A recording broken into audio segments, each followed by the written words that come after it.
আব্বু খাইছেন? না, আমি খাবো না। আব্বু খাবেন না কেন? আগের চেয়ে কি বুকের ব্যথা বাড়ছে নাকি? 2-3 দিন পর পর যে কি অভিমান করেন। আসেন, অভিমান রেখে ভাত খাই, আসেন। আমার অভিমান কি তোর চোখে পড়ে?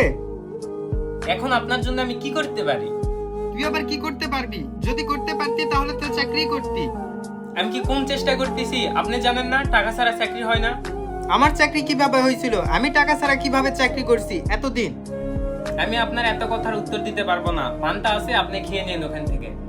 পান্তার কাঁচামরিচ আমি প্রতিদিন খেতে পারবো না, আর আমি খেতে পারতেছি না।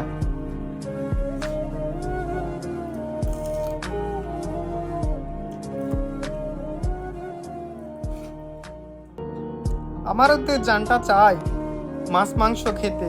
প্রতিদিন তো আর এই পান্তা আর কাঁচামরিচ খাওয়া যায় না। চাকরি আমি খুঁজে পাই না, তো আমি কি করব? রবিলের ছেলে একটু শিক্ষা নাই, সে সরকারি চাকরি করতেছে। আমার কত ছাত্রছাত্রী কত চাকরি করতেছে।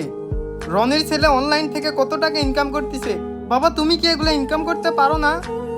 আব্বু, ওরা তো অসৎ পথে ইনকাম করে। আপনি কি আমার এই জন্য জন্ম দিয়েছেন যে যেন আমি অসৎ পথে ইনকাম করব? প্রতিদিন দরকার হলে পান্তা ভাত খাবো, তাও অসৎ পথে ইনকাম করব না। আপনি কি আমায় পেট ভরে ভাতও খেতে দিবেন না? আমি আর ভাতই খাবো না। এবার আপনি খুশি? সৎ পথে যারা ইনকাম করে তাদেরকে কেউ দেখতে পারে না। আমি সৎ পথে থাকি দেখে এটা কি আমার দোষ? আপনার বাড়িতে আপনি থাকেন, আমি আর থাকবো না। ভালো মন্দ আমি কিছু খেতে পারি না, এই সৎ পথে থেকে আমি কি করব?